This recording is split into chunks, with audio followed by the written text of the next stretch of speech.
right, you! Open up in there! Ooh, I wonder who's at the door. All right, Garbanzo. Oh, I'm Zomboo. Listen, you. Is that your armored car parked over there in the no parking zone? Oh, you mean the one from Good Movie Delivery Service? Yeah, that's the one. Oh, I don't know anything about that armored car. I didn't think so.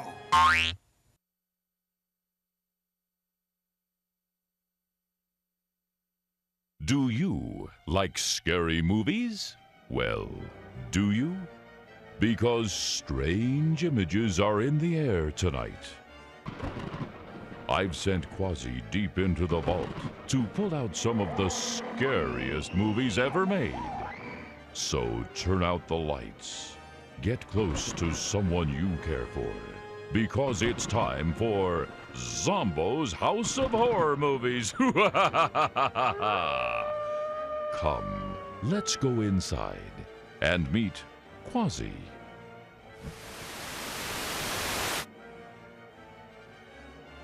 Miss Transylvania. Werewolfy.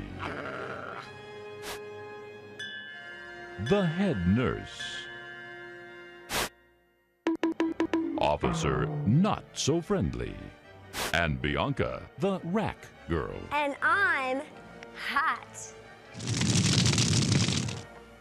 Hello, everybody, boys and ghouls, mummies and daddies. It's your old pal Zomboo, welcoming you to Zomboo's House of Horror Movies. Ooh, this week's movie is one of the scariest movies ever made. The Indestructible Man. The Indestructible Man was made in 1956. It's the story of Butcher Benton, a convicted murderer who is given a one-way ticket to the gas chamber. But when Inspector Henderson and Captain Binghamton bring him back to life, he only wants revenge on his gangster pals and his lawyer. I guess the butcher can't be all bad. The Indestructible Man stars Walter Matthau, Joe Piscopo, Jack Webb, Marilyn Monroe, Robert Stack, Ethel Mertz, Shemp, Ed Sullivan, and Robert Downey Jr. Ooh, that does look like one very scary movie. Why, I could be eating donuts right now if it wasn't... Ooh, I wonder who's at the door. Hey, you! Do you know who I am? Oh, why, you're Officer Not So Friendly of the Highway Patrol. That's right, and I just clocked you doing 90 miles an hour through my speed trap. Oh, well, I got there as quick as I could. All right, never mind that. I'm giving you a nice fat ticket. Oh, is this a ticket to the patrolman's ball? No, it's not, wise guy. Highway patrolmen don't have balls. Oh, you don't say. Hey, you! Why, I oughta... Oh, and we'll be right back to our very scary movie right after these important messages from our sponsors. Ooh, tonight's movie is brought to you in non-living color, otherwise known as scary black and white.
dictating the wrap-up on the Butcher Benton package.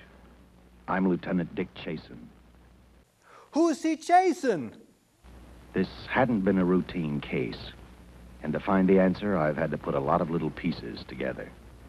It began on the day most cases can be called closed. It was the day before the butcher was to be executed.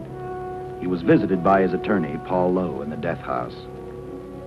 It was at this first meeting the Butcher Benton case took its first switch. Well, that's it, Butcher. The evidence against you was so strong, the governor turned down your appeal. You're a rotten liar, Lowe. You started wrong, and now you're still trying to throw me curves. Look, I don't blame you for being edgy, but get this straight. I didn't double-cross you. I never worked harder for a client. You mean you never worked harder for a client to get him sentenced? You were a fool, Butcher. If you hadn't tried to double-cross Squeamy Ellis and Joe Marcelli, they wouldn't have turned state's evidence against you. But you had to get greedy. You wanted to keep the whole $600,000 for yourself. Well, the boys got sore, and I don't blame them.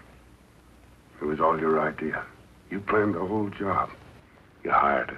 When you found out I'd staged the money, you decided it was time for me to die. You got those two crumbs to turn state's evidence on me. You stinking rotten mouthpiece. We both know that isn't true, Butcher. Now, look, what's the sense in not giving me the money? It's not going to do you any good. Well, I'll have the satisfaction of knowing that none of you three crumbs are going to spend it. What about Eva? Don't you owe her something?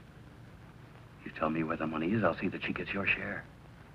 I've got a different idea. I'm going to kill you and Squeamy and Joe. And your little dog, too. Then I'll take care of Eva myself. You thick-headed ape, you're going to die tomorrow. Remember what I said? I'm going to get you, all three of you. Even for you, Butcher, that'd be quite a trick. So long, dead man. Remember what I said. I'm going to kill you, all three of you.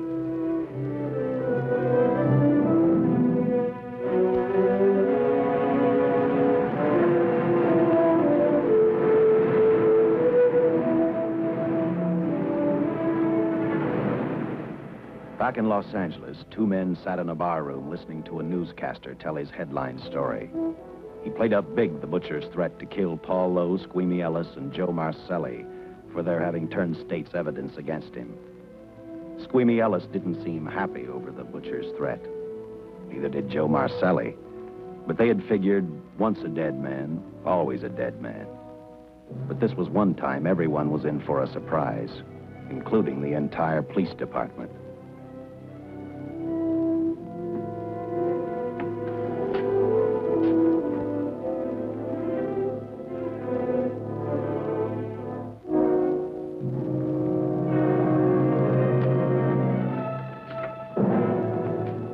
Seen the headlines, Captain? Teletype just came in from San Francisco.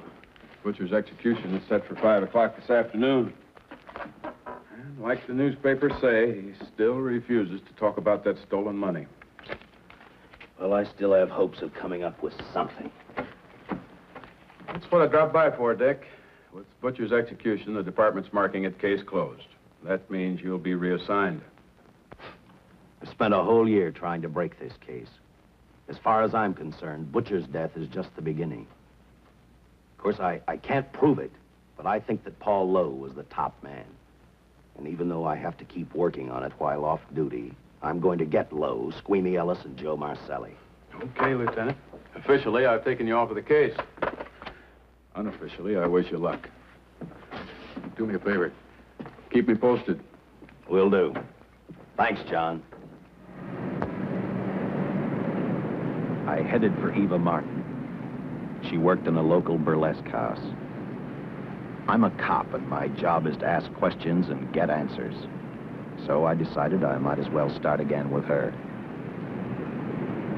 Ooh, L.A. was even a dive back when this movie was made.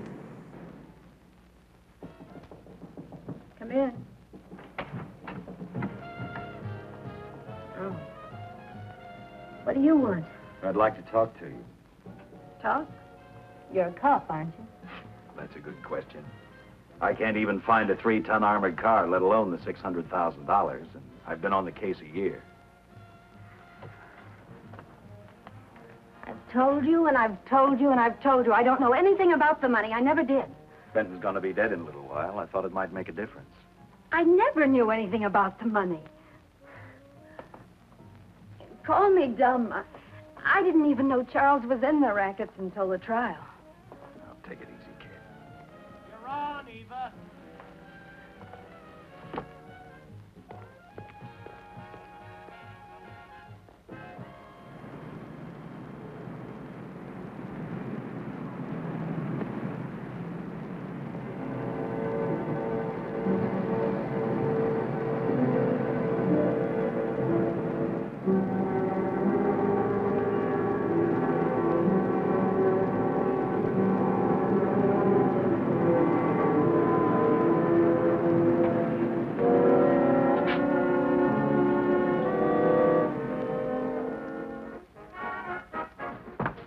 Honey, here's your wrap.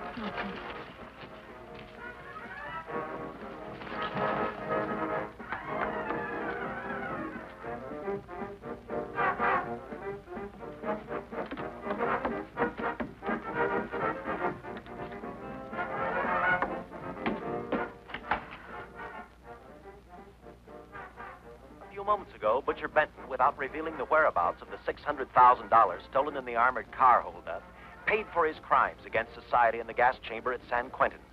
Oh no! Where are we going to get our meat now? Now for a look at the international scene. Today, Come on, baby. Don't waste tears on Benton. I feel so badly about Charles. If I'd known, maybe I could have done something. How about a drink? We could both use one. No, I just can't drink while she's working. Boy, see.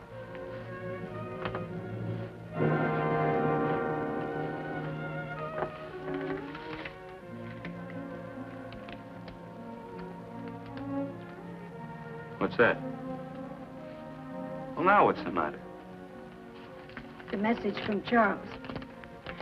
He told me to open it if he died. Finale, Eva. All right. How about a steak after the show? No, thanks. Not tonight, Paul.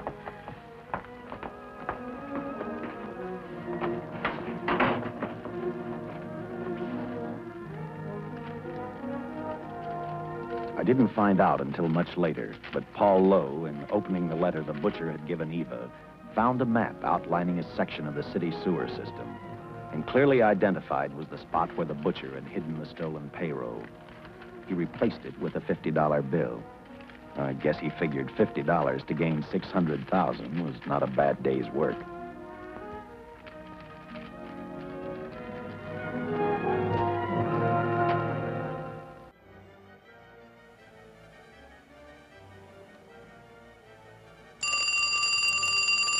The warden! Maybe it's the warden! Yes, sir. Certainly, sir. Right away, sir. Oh, am I saved? Is it the warden? Do I get a reprieve? Here, hold these. The warden's toaster's broken. Fire in the hole! Roll on 3! Ooh, maybe I'll be back after these important messages from our sponsors. Hello, everybody. It's your old pal Zomboo down here in Zomboo's Dungeon Art Gallery. Do you know where some of the world's greatest artists get their inspiration? It's from this show. Are you a budding artist? Do you look like Toulouse-Lautrec? Do you have a strange affinity for body parts like Vincent van Gogh or Mike Tyson? Maybe you have artistic ability. Can you draw Quasi the Hunchback? Well, here's your chance to show your art to the world. It's time for Zomboo's Scary Picture Gallery. Let's go look at today's picture of the week. Ooh, today's picture was sent in by Michelle from Reno. Werewolfie? Oh, thank you, Werewolfie. Let's go in for a closer look at this very interesting and scary picture. Oh, I see the witch here, and oh, looks like she crashed into the telephone pole. That's because she was distracted by looking at the handsome guy coming out of the coffin. Hey, wait, that's me. Oh, I also see the albino black cat, and I see the very scary house back here. There is a lot of detail in this picture. Oh, too much detail. Here comes my ex-wife with her sigh. Oh, time to get back in the coffin. I wonder what the artist was thinking about when she drew this picture. I think she was thinking, why should I draw a color picture when the movie's in black and white? A few hundred miles away in San Francisco, the case took another switch, which turned the next 72 hours into one long, hideous nightmare. Dr. Bradshaw, a distinguished biochemist, was making preparations for a final experiment which he hoped would lead the way to a cure for cancer. He'd been successful with laboratory animals. The last step called for a human body. And Dr. Bradshaw's assistant quickly made a deal with a local mortuary and returned to the laboratory with the dead body of Butcher Benton.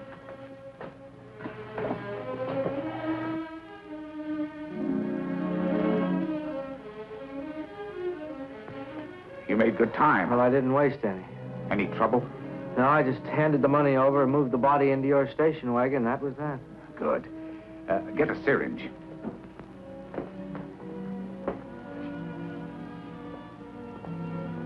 He's in good shape. Well, I hope so. We'll get other blood samples later. We'll run this one through fast. Right. Now wheel him into the machine and then raise him. Right.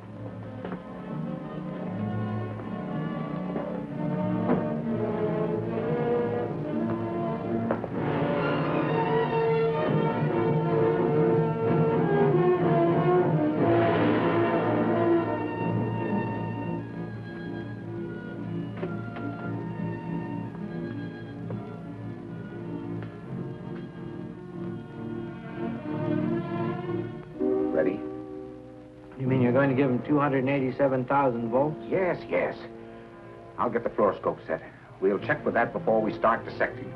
Why don't you just give him a wedgie? Turn off the lights.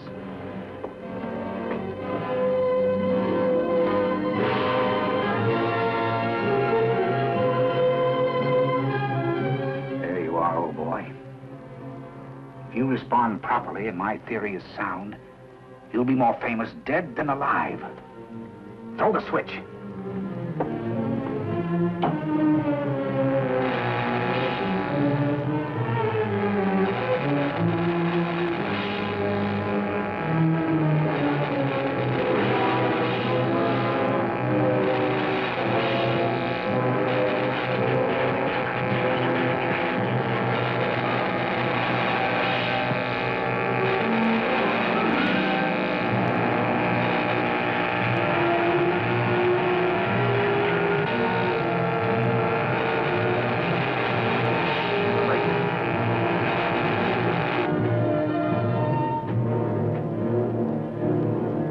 Wait, I thought I saw a pulsation of her heart.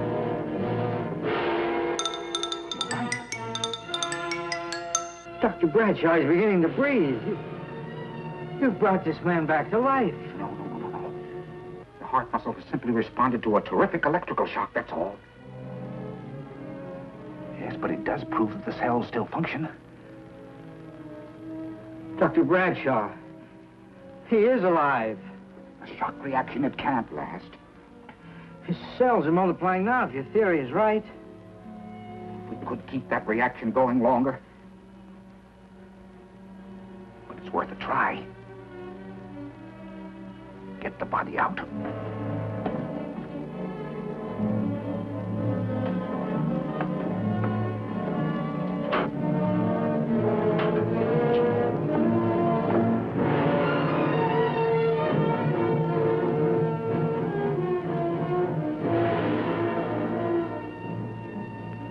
Get some adrenaline from the supply room. Some amyl nitrite, too.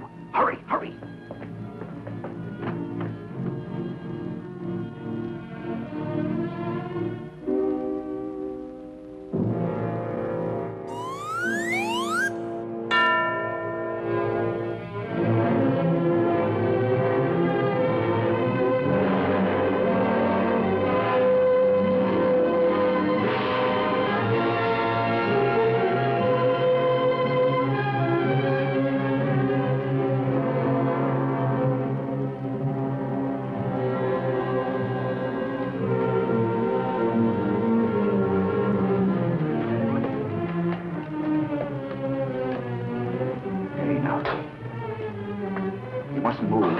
Your heart can't stand the strain. Now, you must lie still. Please, please. Easy now. Easy. Easy. You must lie. Easy, please.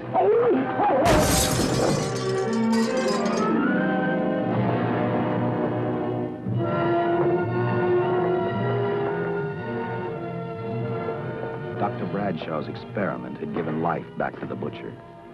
He tried to talk, but the electrical voltage had burned out his vocal cords. Yet it hadn't destroyed his brain. He knew who he was. He knew who he hated. As he stumbled about the room, I think he thought only about one: kill Lowe, Squeamy, and Joe Marcelli. The tremendous electrical voltage that Dr. Bradshaw had given the butcher had increased his cellular structure to the point where he was no longer a man. Dr. Bradshaw's experiment had created a vicious, brutal animal with an almost inconceivable amount of strength. Dr. Bradshaw must have believed the butcher's regained life would last for only a few minutes. Therefore, instead of calling for help, the doctor decided to handle his creation alone. Now, easy, Benton. Just relax. I'm a doctor. I want to try to help you. Do you understand me? You're in my laboratory. The execution was carried out and you were declared dead. I tried an experiment on you and brought you back to life, although I didn't intend that. Now, you've had a great shock. Now come and sit down. Now, be quiet. Now, come and sit down. Take it easy. That's the boy. That's it.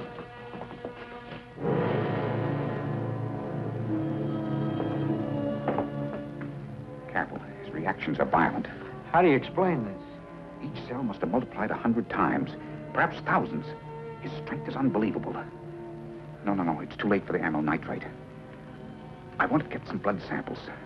Make some tests on him. Find out what's happened. Get me a syringe.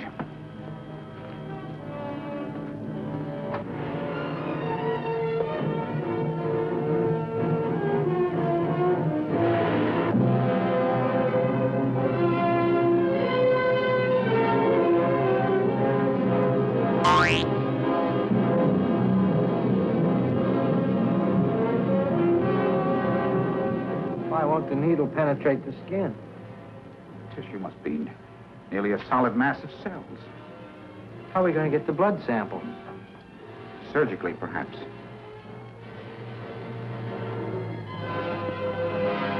Now, easy, Benton. Take it easy. You can't leave here now. I'm responsible for your being alive.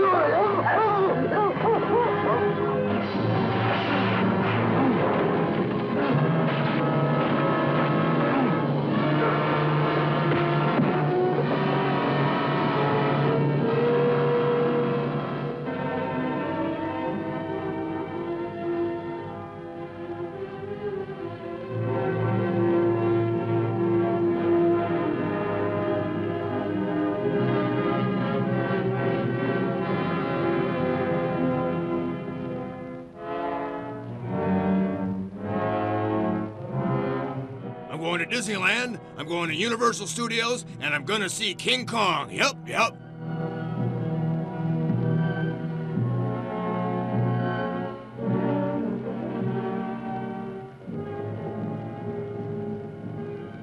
Towards the end of this case, Captain Lauder and I found out the doctor and his assistant had been murdered. But I'm getting ahead of my story. The butcher didn't know how he had been brought back from the dead, and he didn't care. All he knew, he was alive. Then this monster-made man started thinking about Los Angeles. Whoa! They They filled him with so much gas in the gas chamber, now look at him.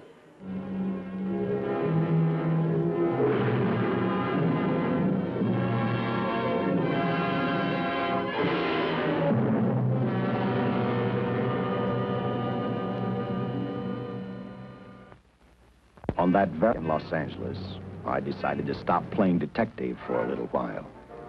I went to the burlesque house to ask Eva to have dinner with me. After all, the butcher was dead, and if I got lucky, sooner or later, I figured Paul Lowe would lead me to the stolen payroll. In a way, that possibility made me even feel better. It's not fair to watch the show from backstage. Next time, I'll pay admission. I take it by that remark you like my routine. Yeah, you're pretty good. What I can't figure out, though, is why you stay in a place like this. It shouldn't be hard for someone like you to get a job in a class spot. If you weren't a detective, I'd be willing to bet with a line like that your next remark would be, how about dinner? Well, not exactly dinner, but a hamburger might be a good idea. If you're asking in an official capacity, I can't say no. I'm off duty. For the past 6 months, all I've ever called you is Lieutenant Chasen. Do you have a first name? Uh-huh. Dick! Give me 10 minutes for a quick change, because you've just made yourself a date, Lieutenant. I mean, Dick.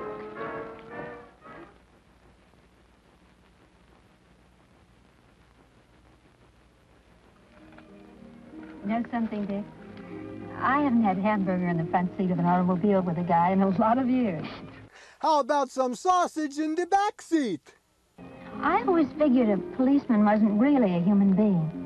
I mean, unless he was arresting someone or trying to solve a case, he was unhappy. Shows you how wrong you are. In fact, everyone on the force gets fed up occasionally with the job they do. Maybe we're more human than anyone else. We see so much trouble, we get to hate the word. But as long as the world's filled with people, there'll have to be men who enforce the laws. What do you call a blonde with half a brain? Gifted! What made you join the department? Now who's making with the questions? What do you call it when a blonde dyes her hair brunette? Artificial intelligence. No, honest, I'd like to know. Well, it's really a very short story. What do you do when a blonde throws a hand grenade at you? You pull the pin and throw it back. When I got out of the Air Corps, I knocked around for a while. Well, I went to work for an oil company. One day, I went back to college on the GI Bill. What's a blonde's favorite wine? Daddy, I want to go to Miami! Just before graduation, I noticed all about the police department exams. Seemed a pretty good thing to do with your life, so I took the exams, passed, then went on from there. Why do blondes drive BMWs? Because they can spell it. If I ask one more question, will you give me a straight answer? Try me. Am I still part of the Charles Benton investigation? I mean, right now. I don't think so. As far as the department's concerned, when Benton was executed, the case was marked closed. Inside of me, that's not good enough. How do you make a blonde's eyes twinkle? You shine a flashlight in their ear. I don't follow you. Well, the $600,000 is still missing. And a fast-talking underworld lawyer like Paul Lowe is walking around a free man. Someday, no matter how long it takes, I'll get him and the money. Until I do, the Benton case for me is not closed. What do you call 10 blondes standing ear to ear? A wind tunnel. I give you my word, Dick. Charles Benton never told me anything about the money. Oh, I've been sure of that for a long time. But how did you ever get mixed up with anyone like the butcher? This trouble ever started just happened. I had a roommate who used to date Benton all the time. One day she packed and left for Chicago. Benton carried a torch for her, and he used my shoulder to cry on. First thing I knew, we were having dinner together, and a few weeks later, I was labeled by the police as the #1 suspect and Benton's girl, but it was never like that. I made only one mistake. I felt sorry for him. Why is it good to have a blonde passenger? Because you can park in the handicapped spaces. You mean, until he was arrested for the robbery and the killing, you had no idea how he earned a living? I know this is going to sound crazy, but I only went out with Benton a couple of times. And all we ever talked about was Madge, my old roommate. The last time I saw him, he tried to get too friendly, and that's when I told him he had the wrong girl. But like I said, I'd already made my mistake. What about the burlesque house? How do you two fit together? You sound like a lot of other people. I left a small town a couple of years ago because I won a beauty contest, and the first prize was a screen test. Da, da, da, da, da. After which, nothing happened? That's right. Only, it was pretty rough. And then one day I read an ad about girls wanted for a burlesque show. I auditioned and I got the job.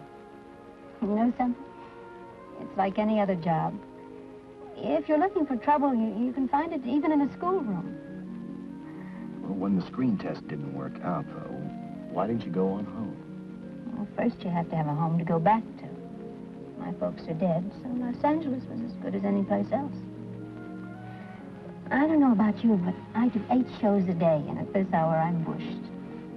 I know what you mean. Mind if I drive you home? No. And I'll tell you something else. I haven't minded anything about tonight. Not even the hamburger. Hello, everybody. It's your old pal Zomboo. It's time to go visit the rat girl. We'll be right back to our very scary movie after these important messages from our sponsors.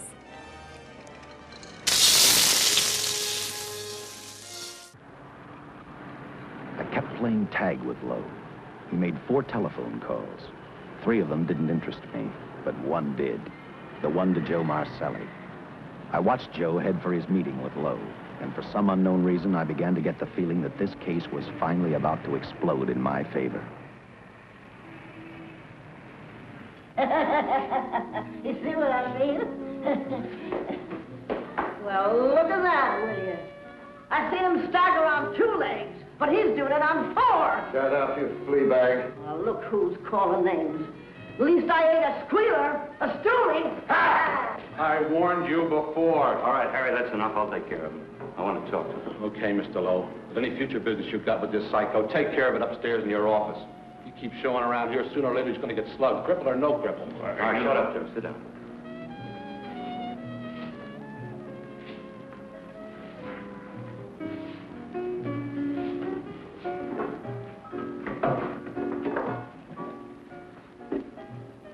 I need a shot. Bad. You'll get one after I talk to you. You sober enough to understand? Yeah, I run out of dough. No wonder. Look at you. You used to be the best torch man in town. Now I don't think you could crack a safe if you knew the combination. No jobs. Nobody wants me since I turned states on Benton. That's your doing. You taught me. All right, quit crying. I got a job for you. If you can stay off that stuff long enough. You know I can if I've got a job. How much? What is it? It's $2 grand in it for you. Where? Right near where he pulled the job. Interested? $2 grand ain't much out of 600,000. There'll be other expenses. Besides, that money's plenty of it. Now, you want it, or do I get another boy? I'll do it. How soon do you want me to go to work? Set it up for tomorrow night. Call me before noon. I'm going to the races. 1. And that's all. The job's over.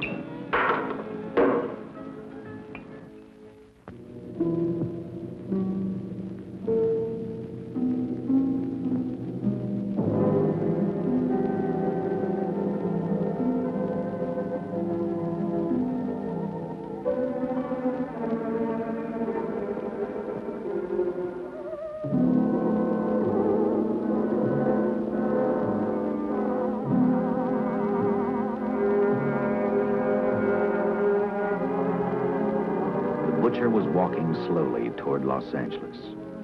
He traveled through wooded hills to prevent being seen by anyone. Finally, he came to a quiet road. He stopped to get his bearings.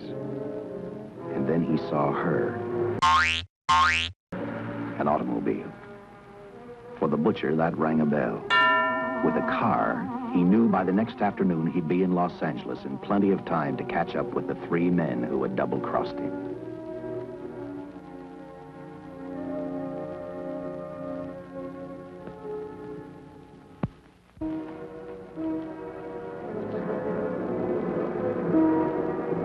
Look at the bumpers on that Chevy.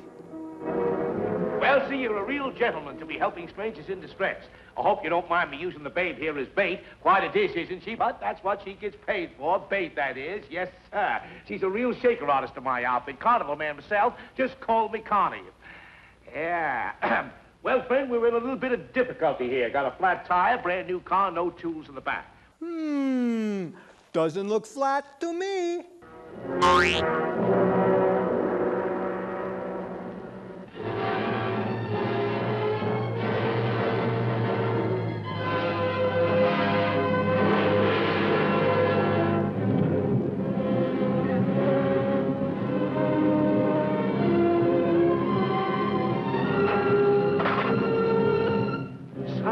Holy. Say, who you with, friend? Let it down. Let it down. No matter who you with, friend, believe me, I can do better for both of us. I'll make a fortune for the both of us.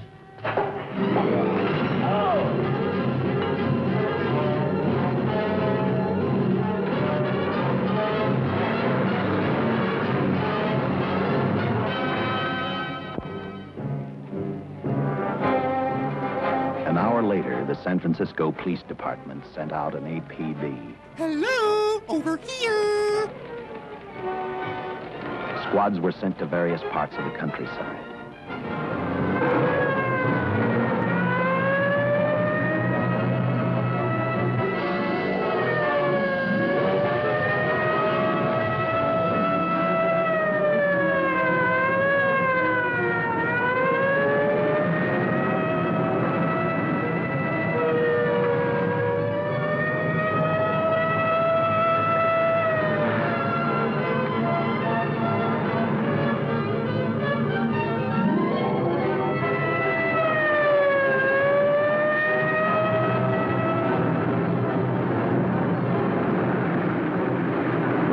Were thrown up to catch the cold-blooded killer the hysterical girl had described.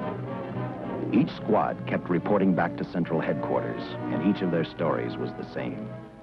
So far, none of them had spotted the car the killer was driving. Orders were given to shoot to kill, because from the girls' further accounts, they realized they were dealing with a maniac.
Captain Louder? What? Captain Louder? What? Captain Louder! I trust that this information will answer all of your questions.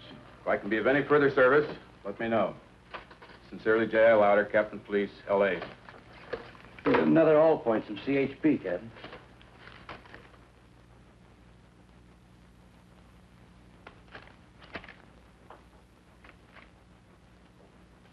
These reports sound like they come from a bunch of loonies.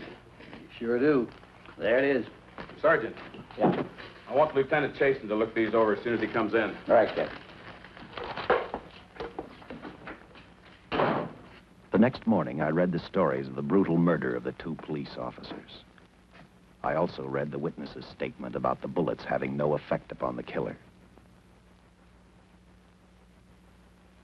I felt sorry for the witness, and I thought about how easily a person's mind can become confused when suddenly they receive a brutal shock. I didn't believe a man existed who could not be stopped by a slug from a .45. Good morning, Captain. You and the rest of the force are going on 24-hour duty. Seen the headlines? You mean this guy that's running amok up north? Yeah, the latest report, he's killed 2 police officers. Made a getaway in a green coupe heading south. I've got a hunch this killer's gonna be our baby. I didn't know he was pregnant. He could be in town right now. Yeah. You better get started, Lieutenant. Okay. Any new leads on that hold-up money? I think the girl can probably be counted out. If any of the others are wise, they're keeping mighty quiet. Well, let it ride for now. The whole force is gonna be on the spot until we catch this killer. Newspapers will have a field day.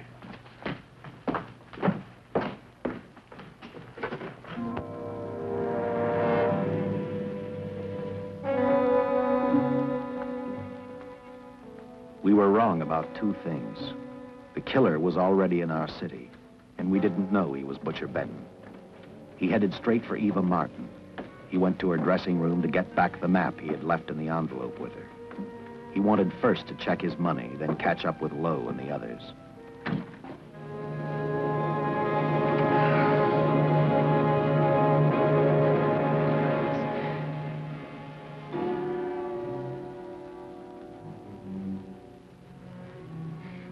Can't be.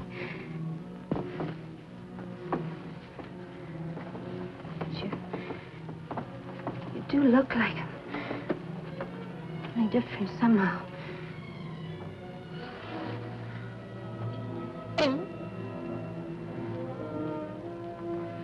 It is you. Why didn't somebody tell me? What's happened, Charles? These look like bullet holes. Are they?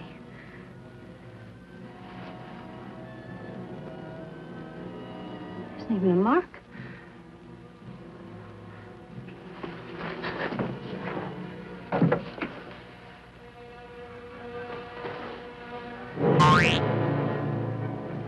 You win scissors beats paper.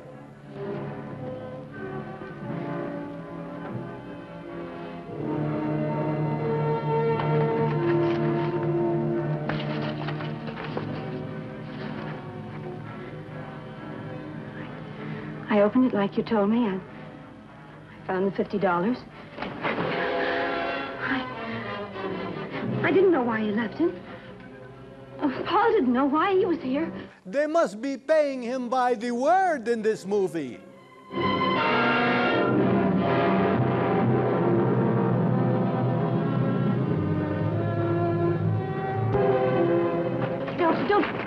Don't say crazy.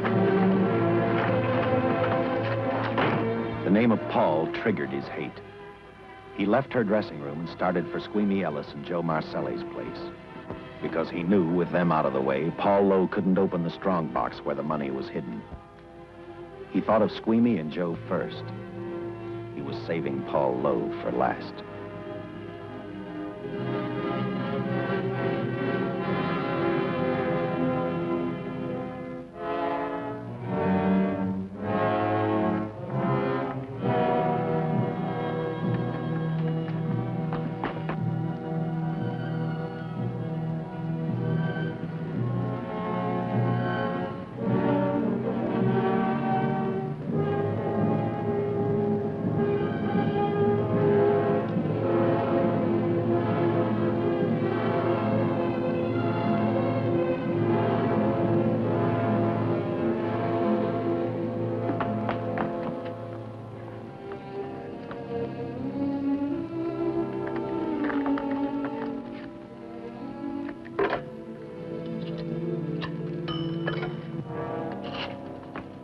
Eva, can I borrow your eyebrow pencil?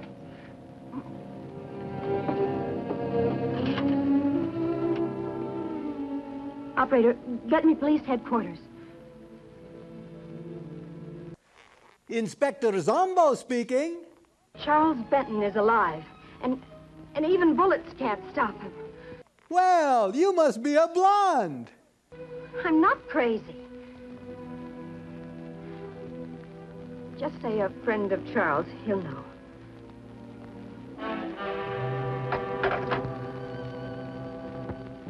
She tried to tell him the butcher was alive and on his way over to kill him. Squeamy didn't believe her, and in a way you couldn't blame him. Who in their right mind would believe a man had returned from the dead? What Squeamy actually believed was that the butcher, before his execution, had hired a killer to carry out his threat.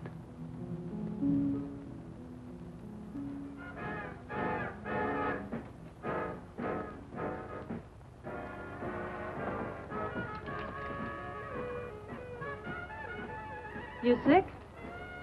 What? You don't look so good to me. 10 minutes, Eva. All right. Say, Eva, I could take over the matinee trick for you. What? It's easy. Look, Eva, I can do it. Stub-up-de-doop-de-doo. Oh, Francine, I just thought of something. Yeah? Eva agreed to let Francine do the show. She hoped she'd be able to interrupt the butcher before he arrived at Squeamy's hotel. Or, failing that, at least be able to warn him to stay out of sight. You wanted me, Captain? Yeah, I just had a rundown on those fingerprints of the stolen car up north. We got nothing on the driver who was killed or the woman with him. Take a good look at these.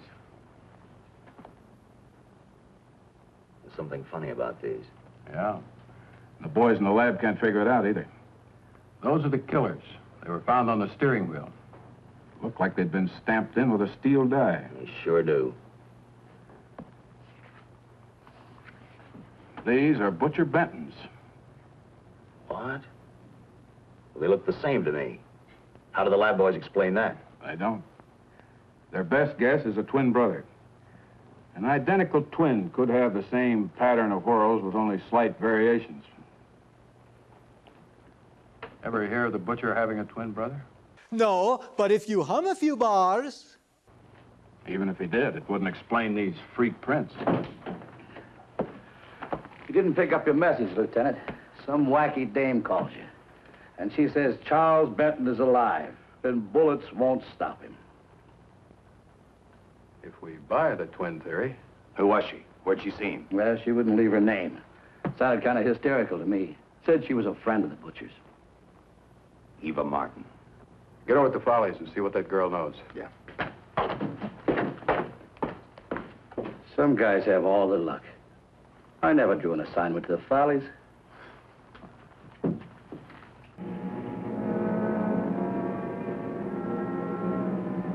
Meanwhile, the butcher headed for Squeamy's hotel. He didn't seem to be in any particular hurry. Actually, he seemed like any normal person, on his way to work or on his way home.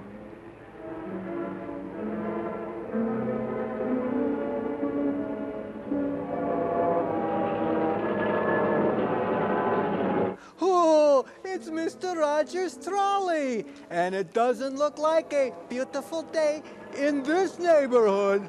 He rode up Angel's Flight, arrived at the top, scanned the hotel building, and then noticed the only exit from Squeamy's apartment, a fire escape.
butcher was figuring his next step.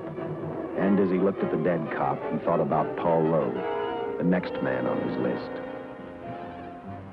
Seen Joe Marcelli? Not since last night when I told him I didn't want him around here no more. Give me a shot.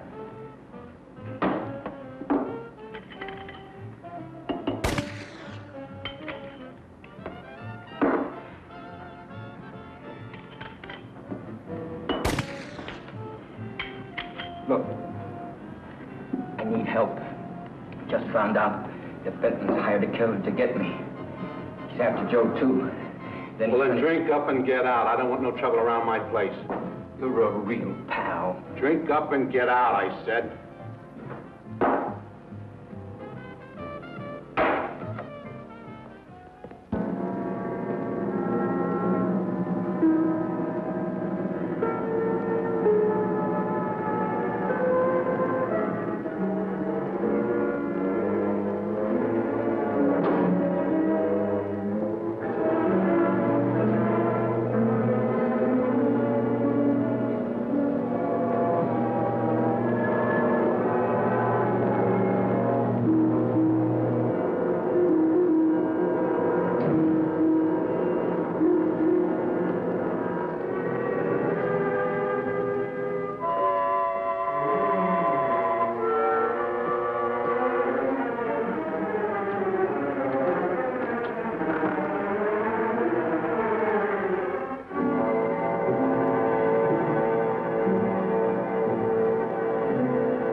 Operator, get me the police.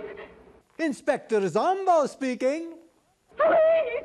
Isn't this one of the scariest movies you've ever seen? Yes!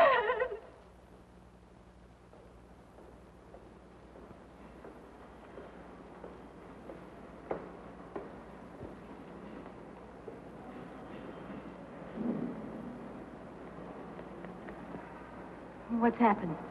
A guy named Squeamy got thrown from the 5th floor. He's dead on a mackerel. Customer of mine. You mean Squeamy Ellis? How many Squeamies do you know?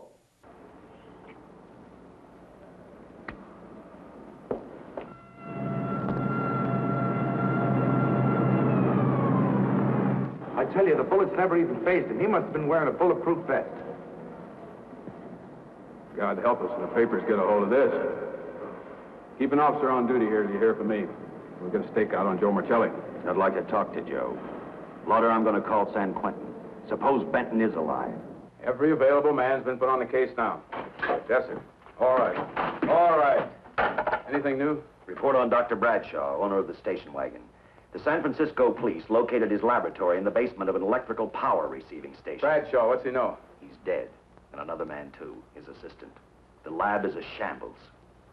But now we're getting some action from San Francisco. Benton's body never arrived at the mortuary where it was supposed to go. An attendant there finally broke down, admitted he picked up some quick cash by handing the body over to a man he was unable to identify. The man was driving a station wagon. Blasted man, the chief's on my neck, and the commissioners are on his, and the mayor's on theirs. Now, am I supposed to tell them that our killer is a dead man? They found a notebook in Bradshaw's lab. It ties his experiments in with a Professor Dwiggins at Caltech. I hope to hear from Dwiggins soon.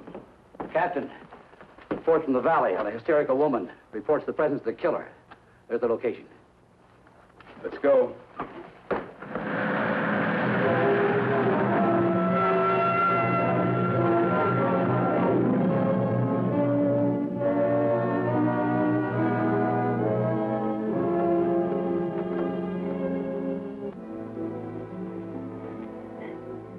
You and your boyfriend had a little fight, and he got out of the car to take a walk.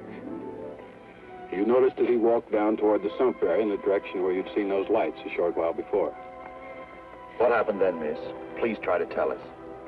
Well, I just sat there a few minutes, I guess. I was pretty mad. Then there was a loud crash, like heavy metal, sort of, from down here. I got out of the car to get a better look.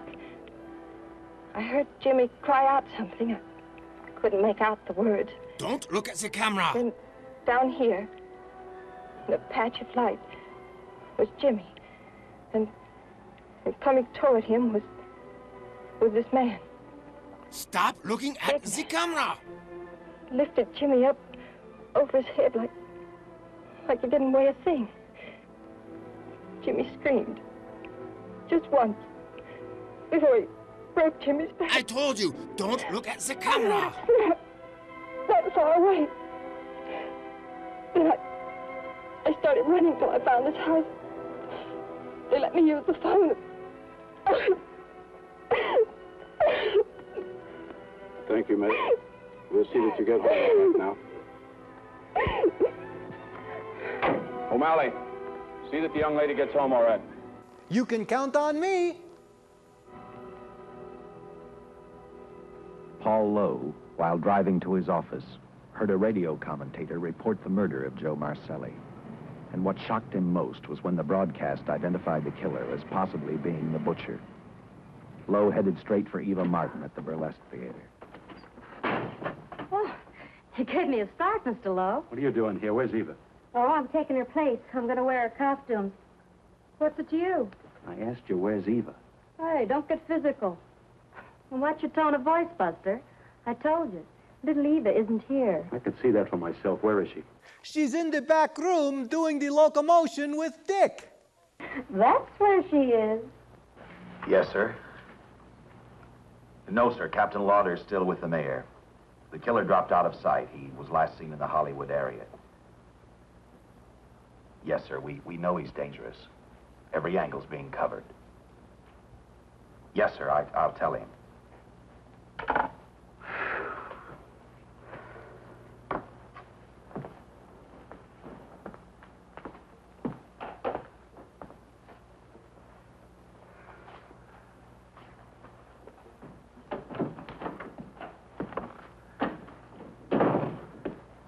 Here, see how these fit. Low heels. I'm sorry. It's the best our wardrobe department can afford. Any idea how soon the captain will be back? Now, look, I'm going to see the captain. I'll have to wait here all night. Paul. Paul, Charles killed Squeamy and Joe. Joe, too? Benton? He's alive. I saw him, but nobody will believe me. I'm checking it. My guess is whoever killed them is on the trail of the money, Lowe. Now, maybe you better start talking if you know anything about it. I don't know anything. Did the butcher have a brother? No brother. It was Charles. I saw the tattoo on his arm. Look, I demand police protection. Where's the money, Lowe? You heard me. I demand protection. I know my rights. We put stakeouts on your office and home. Well, that's not enough. It's enough as far as we're concerned. That's for staring at my ass. Are you gonna book me, Sergeant? Then throw away the key. Thank you. Come up with anything yet, Dick? Oh, we've checked every hotel, motel, and rooming house in town.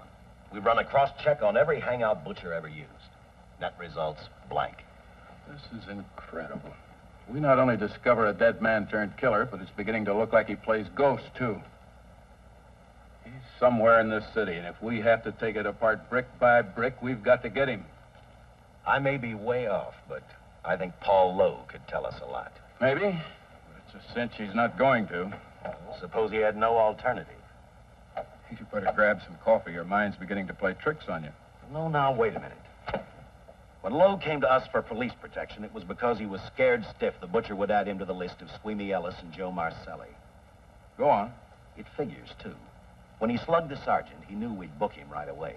Oh, this Lowe's a pretty cute character. But we can play the same game. You mean we'll threaten to release him? Well, not exactly. You tell him you realize that he was excited, that throwing the punch was accidental. Tell him we're not going to make a charge, that he's completely released. Lieutenant, you know we can't do that. Lowell made his first mistake when he hit the sergeant, and that'll get him a year. As far as the department's concerned, at least it's a small victory. If my hunch is right, Lowe won't want to be on the streets with the butcher looking for him. And he may talk, and talk a lot. Enough maybe for us to get rid of him permanently. Even lead us to the butcher. If he's frightened enough, that might work. But if it doesn't... No, Dick, I'm not going to release him. I want him out of my way so bad I can taste it, but not bad enough to be responsible for getting him killed. The good thing about that, Captain, is the fact we know it, but Lowe doesn't. Let's give it a try. All right, Lowe. Come on out. I think you'll find everything in there. You're free to go, Mr. Lowell. Wait a minute. Who do you think you're kidding? You arrested me for assaulting an officer. Court, I'll plead guilty. With luck, I might get off with 6 months. For a lawyer, you're forgetting a very important point. If no charge is made, there's no trial. It was a tough day for everyone. We figured your nerves were on edge, and when you threw the punch, you didn't know what you were doing. I've squared everything with the sergeant. It's all over, all forgotten. Yeah? Why'd you bring a stenographer? Simply because I wanted a record of our conversation at the time of your release. Okay, Lowell, let's go. Oh, wait a minute. Once out on those streets and I'm a dead man. If you let me go, you'll be responsible for murder. Oh, come off it, Lowe. You're imagining things. You know the butcher threatened to kill me. If you set me free, he'll do it. Well, that's just a risk we'll have to take. But the way I look at it, Mr. Lowell, you'll be okay. Look, Captain, I'll make a deal with you. You keep me here, and I'll tell you how to recover the money. Maybe even catch the butcher. No deals, Lowell. You'd probably tell us anything just to stall for time. Come on, let's get out of here. Now, wait a minute. All right. I'll tell you the truth. Start taking this down. I, Paul Lowe,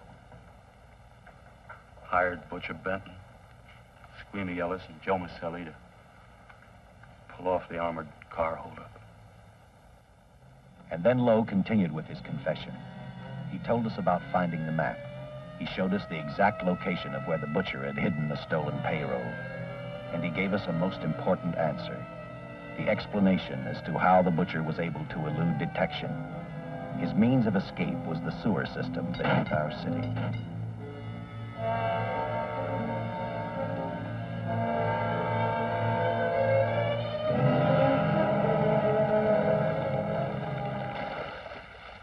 The department went to work fast. Every police squad in the city was detailed to cover a specific area. Every entrance and exit to the Los Angeles city sewer system of 700 miles was covered. Captain Lauder and I, along with several other squads, headed for the entrance where, according to the map, Butcher had hidden the money. Our job was to stop him, and that made me think of one specific question. When we found him, could this monster be stopped? I, for one, wasn't sure.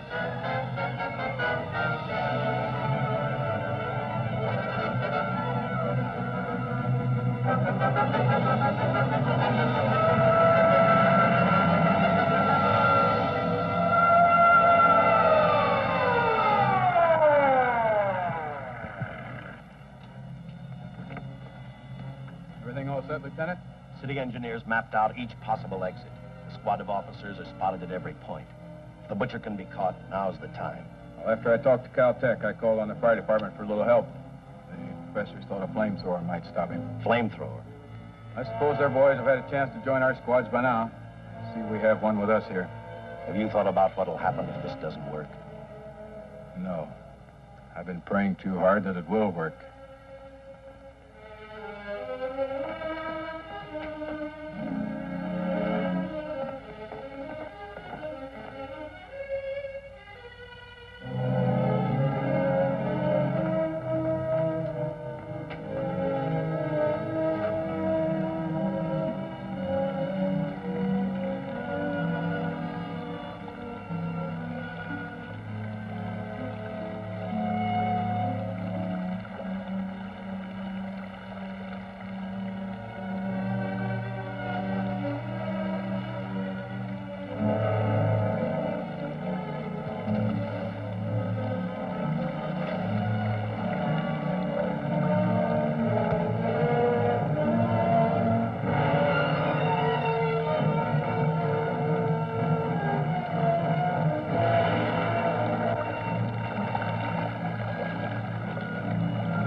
Too much cheese.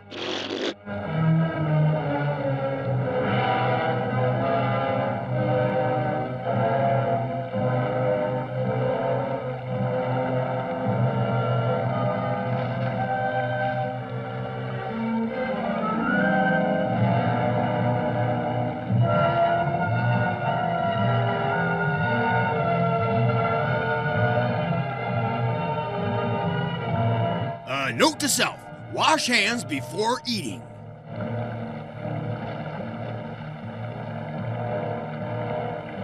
This is where we split up. I'll go straight ahead.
This map's right, we're off our course.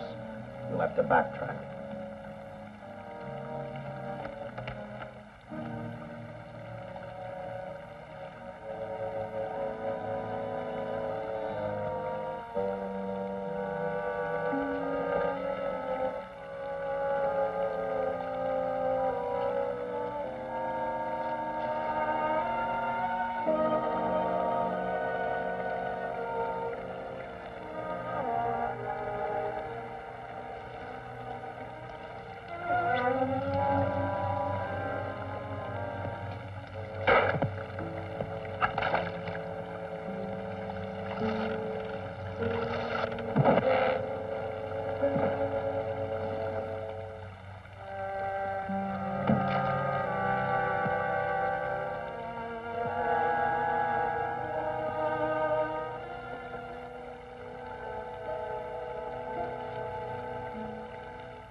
Let him have it.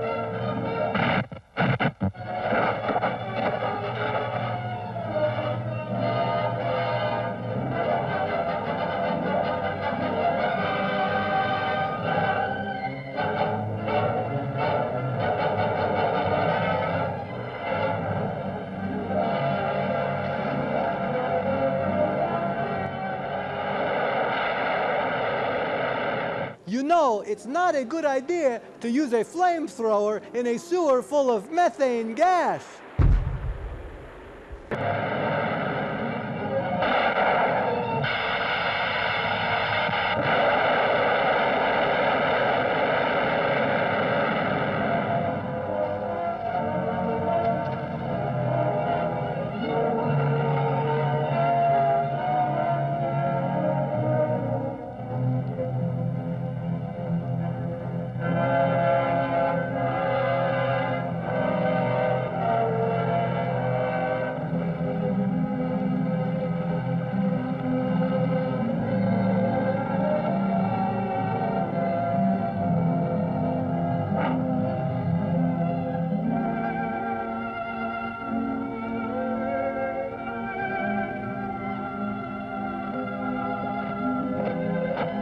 Stop, drop, and roll. Oh, it's a little bit late for that.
And the tremendous shock of electricity that brought the butcher back to life destroyed him. The $600,000 stolen in the armored truck robbery has been recovered. Case closed. Well, here are the scientist's comments for your records. I had to fill in a few spots with my own guesses, but... But that's what journalists do. Did you get any sleep? Oh, some. Not much. How's the girl today? Well, I called the hospital about an hour ago. She'd gone. Gone? Where? She told them she was a working girl and that she'd been away from the job too long already. Quite a girl. Yeah. Say, how about that time off I've got coming? 48 hours, beginning right now. Get some rest, Dick.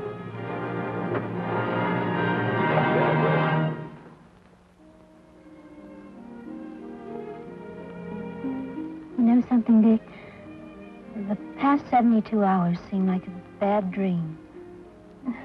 That rest in the hospital today really gave me a new lease on life. Now that it's over, I can't believe it actually happened. The important thing is to remember it is all over. I suppose you'll be assigned to another case. I'll have to give up hamburgers in the front seat of the car for steaks in a restaurant. How about some tube steak in the back seat?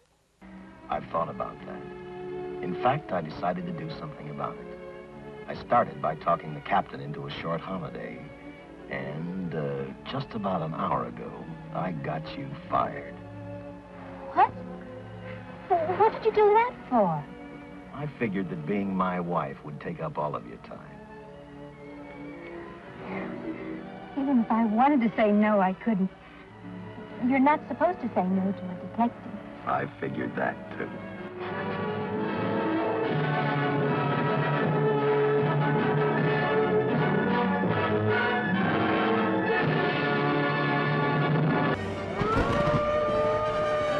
Ooh, now don't forget, boys and ghouls and mummies and daddies, tune in next week for another very scary movie on Zomboo's House of Horror Movies.